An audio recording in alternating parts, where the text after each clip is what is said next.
आज की ये कहानी है पाकिस्तान की कराची शहर। पाकिस्तान के कराची शहर के पास गुलशन नाम की एक जगह है जहाँ पर आसिफ हुसैन अपनी बीवी नरगिस और 6 बच्चों के साथ रहता है। और दोस्तों, ये सभी गुलशन इकबाल के एक स्कूल में रहते थे जो पिछले 9 महीनों से वीरान पड़ा है, क्योंकि पिछले 9 महीनों से इस स्कूल को बंद करके रखा था। यह स्कूल ऐसी जगह पर था जहाँ पर आसपास इतने लोग नहीं रहते थे, जिस कारण से मालिक ने आसिफ को यहाँ चौकीदारी करने भेजा था। और आसिफ इसी स्कूल में एक पुराने क्वार्टर में रहता था अपनी नरगिस और 6 बच्चों के साथ। लेकिन दोस्तों, उस मालिक को कहाँ पता था कि इस स्कूल में कुछ बहुत ही भयानक घटने वाला है। दरअसल 13 अप्रैल 2022 की सुबह 3 बजे घर के सभी बच्चे कमरे में आराम से सो रहे थे। तभी घर की 15 साल की सबसे बड़ी बेटी अचानक नींद से उठ जाती है और उसे कुछ चिल्लाने जैसी आवाज़ सुनाई देती है। वह उन सभी बच्चों के साथ सो रही थी, लेकिन यह आवाज़ सुनकर रात के 3 बजे आँख मलती हुई उस कमरे की ओर जाने लगती है जहाँ से आवाज़ आ रही थी। यह आवाज़ आ रही थी उसके अब्बू आसिफ के कमरे से। उस कमरे के पास जाती है तो उसके अब्बू और उसकी माँ जोर जोर से लड़ रहे थे। उनके बीच झगड़ा हो रहा था। तभी अचानक से उसकी माँ की आवाज़ दबी हुई आने लगी थी। वह बेटी घबरा जाती है और जब उसने कमरे के दीवार पर बने छेद से अंदर देखा तो वह देखती है कि उसकी माँ नीचे ज़मीन पर पड़ी हुई है और उसके अब्बू उसके ऊपर बैठकर उसका चेहरा तकिए से कवर करके रखा है। और उसकी माँ खुद को बचाने की कोशिश करते हुए चीख रही थी, लेकिन उस विरार स्कूल के आसपास कोई भी नहीं था जो उसकी चीख सुन सके। और कुछ ही सेकंड में आसिफ ने नरगिस को मार दिया। यह दृश्य देखकर बेटी वहाँ पर ही गिर जाती है और बेहोश हो जाती है।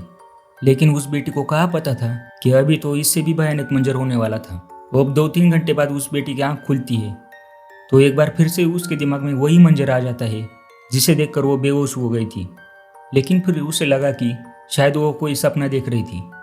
और अक्सर हमारे साथ भी ऐसा ही होता है कि जब हम सपने में किसी की मौत देख रहे होते हैं तो अचानक हमारी आँख खुल जाती है तो बड़ा सुकून मिलता है कि शुक्र है यह एक सपना था। ऐसा उसके साथ भी हुआ था। लेकिन कुछ ही सेकंड के बाद उसे समझ में आ जाता है कि यह कोई सपना नहीं बल्कि असल में ऐसा ही हो गया है। वह भागकर उस कमरे में जाती है जिस कमरे में उसके अब्बू उसकी माँ को मार रहे थे, लेकिन उस कमरे में कोई भी नहीं था। फिर वह लड़की अपने भाई बहन के पास जाती है और उन्हें खड़ा करके बताती है कि अब्बू ने माँ को मार दिया, हमें जल्दी से यहाँ से निकलना होगा। लेकिन यह कहकर उस बच्चे को घबराहट होती है तो वह पूरे स्कूल में अपनी माँ को ढूंढने लगती है, लेकिन उसकी माँ कहीं पर भी नहीं मिल पाती है। अब वो लड़की पूरे स्कूल के क्वार्टर में अपनी माँ को ढूंढने के बाद क्वार्टर से बाहर आकर खड़ी हो जाती है। तभी दोस्तों उसकी नज़र पड़ती है सामने बने पुराने ऐसे कैंटीन पर, जिसमें जब स्कूल चालू था तो बच्चों के लिए खाने पीने की चीज़ें बनाई जाती थी।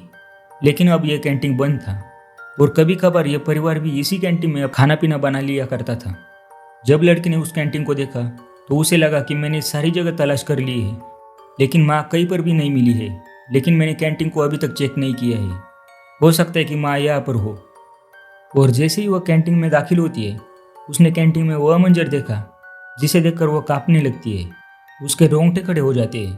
दरअसल उसने देखा कि एक बड़ी भट्टी में आग जल रही थी और उसके पास खड़े थे उसके अब्बू जो खून से लथपथ थे। और दोस्तों, उस भट्टी पर एक बड़ी सी कढ़ाई में कुछ पक रहा था। लेकिन जैसे ही उसने भट्टी के पास पड़ी एक कटी हुई टांग को देखा उसका दिल जोर से धड़कने लगा। वह कुछ बोल नहीं पाई। तभी अचानक उसके अब्बू उसकी तरफ देखते हैं और यह भयानक दृश्य देखते ही लड़की वहाँ से भाग जाती है, क्योंकि लगभग अब दिन निकल चुका था। तो उसे उस कैंटीन के पास कुछ ही दूरी पर लोग दिखाई देते हैं। वो भागकर उनके पास जाती है और इस घटना के बारे में बताती है। अब वो लोग उस लड़की की बात सुनकर घबरा जाते हैं और उस जगह पर अकेला जाना उचित नहीं समझते हैं। उसमें से एक शख्स पुलिस को फोन कर देता है और पुलिस और स्थानीय लोग उस कैंटीन के पास पहुंच जाते हैं। और जैसे ही पुलिस उस कैंटीन के पास पहुंचती है तो उनके सामने वह मंजर दिखाई देता है जिसे देखकर उनके हाथ पैर फूल जाते हैं। और वहीं पर थाने के एसएचओ सलीम अवाम ने बताया कि आज तक उनकी पुलिस नौकरी में उन्होंने ऐसा कभी भी कहीं पर भी नहीं देखा। दरअसल उस कैंटीन से आसिफ हुसैन बच्चों को लेकर भाग चुका था, लेकिन उस भट्टी में आग अभी भी जल रही थी। लेकिन जब आग बुझाकर उस बड़ी सी कढ़ाई में देखा तो उस कढ़ाई में नरगिस को उबाला जा रहा था। क्योंकि अपने पैरों की वजह से नरगिस उस कढ़ाई में पूरी नहीं आ रही थी तो आसिफ ने उसके पैरों को काट दिया और वही भट्टी के पास फेंक दिया और नरगिस को उस कढ़ाई में डाल दिया। और दोस्तों, आपको नरगिस के कत्ल का कारण भी बड़ा अजीब लगेगा और आपको बड़ा गुस्सा आएगा। इसके बाद पुलिस जब नरगिस का हाथ पकड़कर जैसे ही उसे कढ़ाई से बाहर निकालने की कोशिश करती है, वैसे ही नरगिस का हाथ शरीर से अलग होकर उनके हाथ में आ जाता है, क्योंकि उबलने की वजह से उसका शरीर नरम पड़ चुका था। पुलिस उस लाश को प्लास्टिक के थैले में डालकर पोस्टमार्टम के लिए भेज देती है। और जब 16 साल की बच्ची और उसके मामा यानी नरगिस के भाई से पूछताछ की जाती है तो वो सच्चाई सामने आती है जो इससे भी दुख भरी थी। दरअसल आसिफ हुसैन शराब पीकर रोज अपनी पत्नी से लड़ाई करता था, क्योंकि आसिफ एक लालची किस्म का इंसान था और अपनी बीवी से गलत काम करवाकर यानी कि वैश्या का धंधा करवाकर पैसा कमाना चाहता था। वह रोज रोज अपने नए दोस्तों को घर लेकर आता था और अपनी बीवी को उनके साथ रहने को कहता था, लेकिन नरगिस कहती थी कि वह मर जाएगी पर अपनी इज्जत पर आंच नहीं आने देगी। और ऐसा ही हुआ। आखिरकार नरगिस मर गई और आसिफ ने उसे मार ही दिया। लेकिन दोस्तों, इस घटना की सबसे बड़ी और सबसे अजीब बात यह थी कि उस इलाके के एसएसपी रहीम सिराजी ने बताया कि उन्हें अभी तक इस बात का पता नहीं चल पाया है कि आसिफ हुसैन आखिरकार अपनी पत्नी को पकाकर खाना चाहता था या कुछ और करना चाहता था। और यह तो तभी पता चलेगा जब आसिफ पुलिस वालों के हाथ लगेगा। तो दोस्तों, ये थी सच्ची घटना जो कई दिनों तक शायद आपके दिमाग पर हावी रहेगी। चैनल को सब्सक्राइब कर दीजिएगा और कमेंट बॉक्स में अपनी राय जरूर बताइएगा। मिलता हूँ नई कहानी के साथ नेक्स्ट वीडियो में। धन्यवाद।